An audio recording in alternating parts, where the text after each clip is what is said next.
Yeah, it's a matter of really how he feels, what he needs, and we've been out for 9 months. He's obviously been active, but not actively participating in a team environment. So there's some work that needs to be done. But Carlos knows his body better than anybody else, so he'll figure out exactly how long he'll need.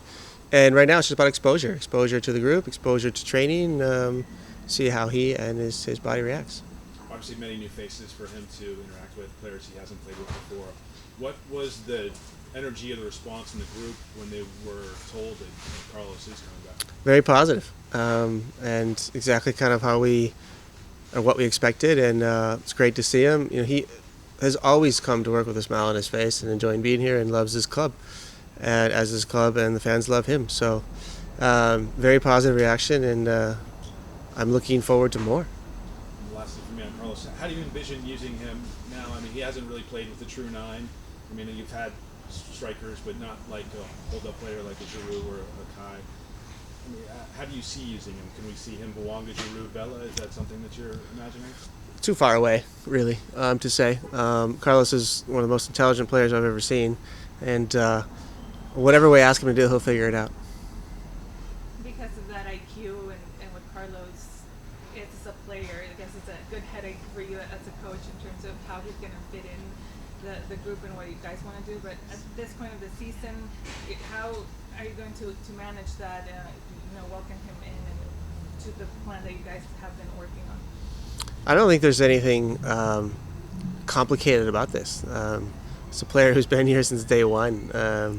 This should be very natural and easy.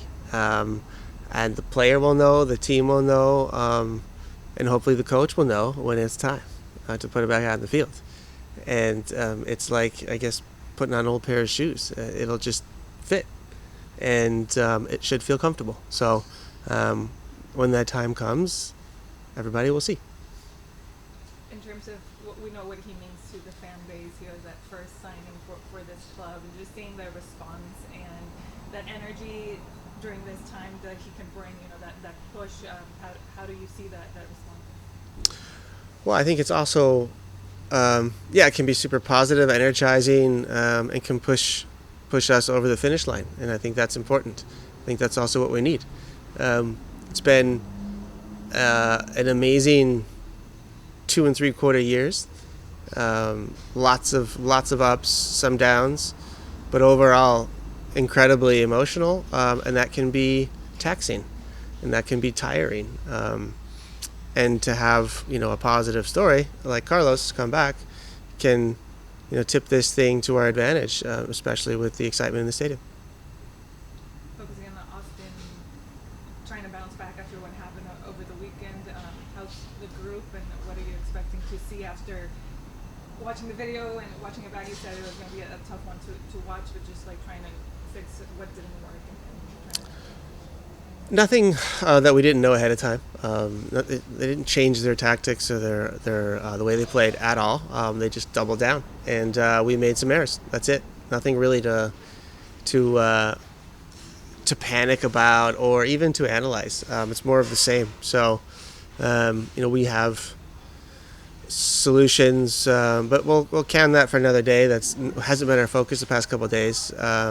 This team has been fantastic at focusing on the next task at hand, and that's Austin tomorrow. It's a good team who's had a couple losses now, and they'll be hungry, and they need points. And so all of these games are kind of precursors to playoff games, and that's how they're played at the end of the MLS season. So it should be a tough match. The fatigue can affect both teams tomorrow, and hopefully it's the away team.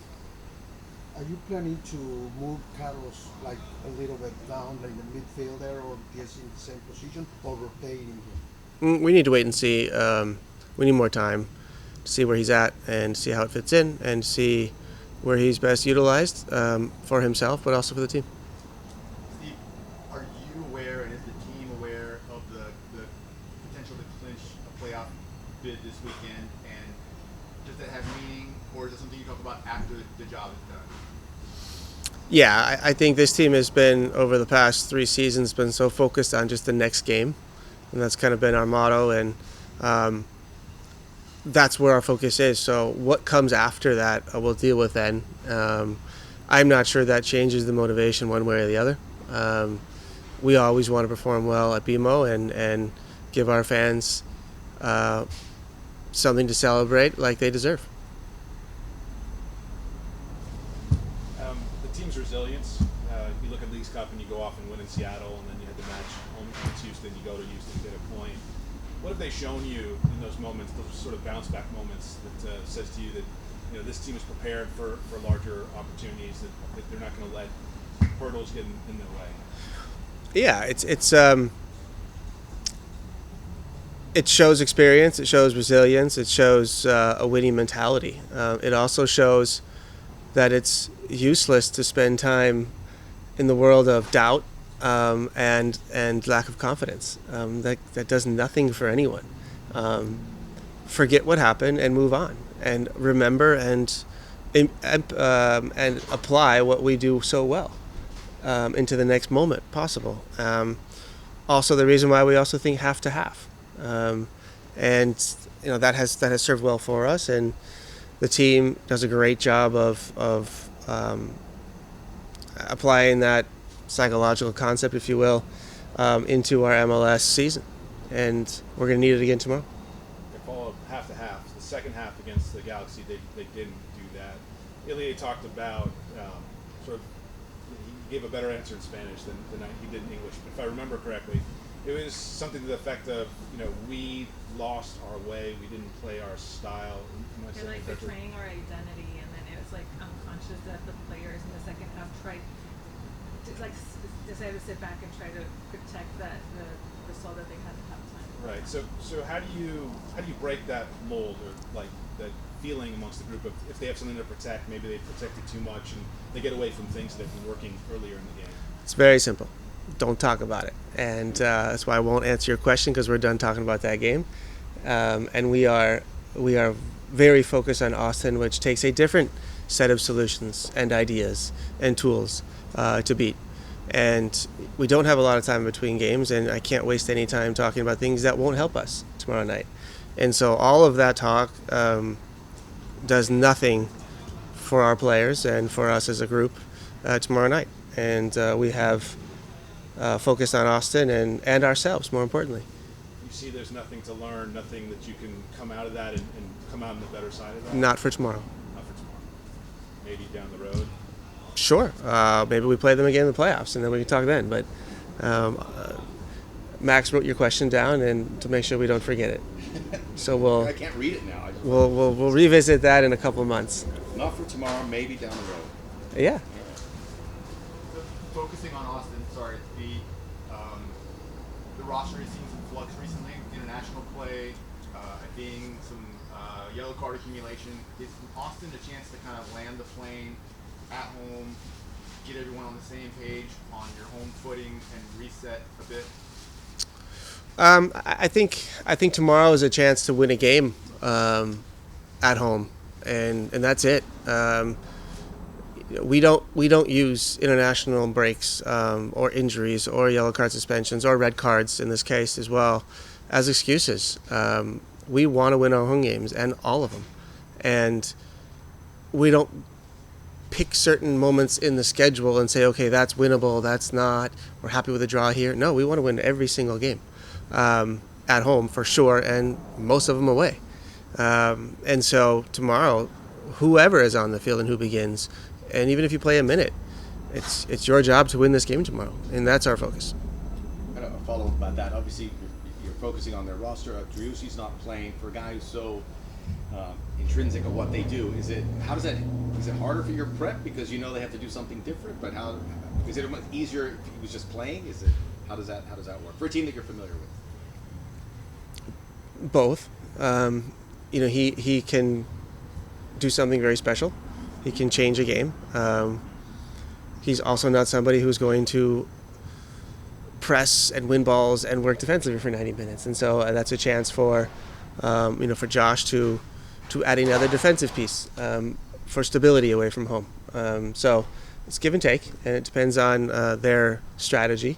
It does take some offensive power away from them, but it should add some mobility and some maybe some more tactical tools on the field. So it depends on how Josh decides to use that. And obviously, with midweek games, you guys are very demanding because it's the Open Cup final next week. But if the Galaxy game was at home, they're coming from Toronto. Is that something that manifests itself in your preparations, or how they will play because of, I guess, the travel where you don't have to do it? I don't think so. I think right now overriding the travel and suspensions and all that is the table and the standings and the fight to make the playoffs. And so I think that teams tend to double down on their way of playing, regardless of at home or away. And I expect more of that. It is a big one for them because, I mean, their playoffs hang in the balance. That makes them a different beast, or something you have to be leery of. Well, as I mentioned earlier, all of these games become a little more intense, and they feel like almost like playoff games without being playoff games yet. As close as you can get. And so the intensity rises in each moment, and goals become more important. Go to the Zoom here, Scott. Go ahead, Scott. Hey, Steve, I got a couple for you. One, I'm wondering your assessment of how the team is adapting to Giroud and vice versa. You know, how it's starting to fit together and what needs to come together still. I think he's fitting in fine. I think we've had a lot of rotations and changes in our team, and so it's not that simple and straightforward as a normal preseason is, where you have 6 preseason matches where you can slowly ease your way into a season, and the first 4 weeks of a season have full weeks of training in between, to where you really can find some consistency in your lineups and patterns and ways of playing, and predictability within your squad. So that gets completely thrown out the window through these congested schedules, and so that has made it a little more difficult. I'll admit, but I don't see any huge concerns or complications. I think he is definitely a reference for us in the box, also in hold-up play. I do think we can improve on our service in the box to get him a little more involved, but that also has to do with flow of the game, away from home, how much possession do we enjoy, all of those things. So it's getting better for sure, and we're tracking. You have to alter what you do at all to make it fit perfectly? No, I think there are different ways to do it. We've found a way all season, most of the season, as Maddie as with our 9, who interprets the position a little differently, and that changes the initial positioning and objectives of our wingers, as opposed to when you have a true 9. So, and we've done both. We've been successful with both. So I don't think it changes a whole lot. Your solutions offensively should always have a plan B or even a plan C, if you will. And we've always shown players multiple solutions, and it's up to them to implement those. And lastly, and maybe your answer about congested schedule will speak to this as well. We spoke earlier this year about LAFC moving a little bit more towards the center of that spectrum between transition and possession. And I'm wondering how that's going. It seems that there's been a little bit of a retreat lately, but that could be due to happenstance, or maybe it is by design. No, circumstantial. I think the situations we were in, there will never be a change in our long-term vision and goals. Sometimes there are speed bumps, and sometimes very uncanny in my neighborhood, a branch fell down and blocked our street, so I had to go around the block. Things happen, and we'll adapt.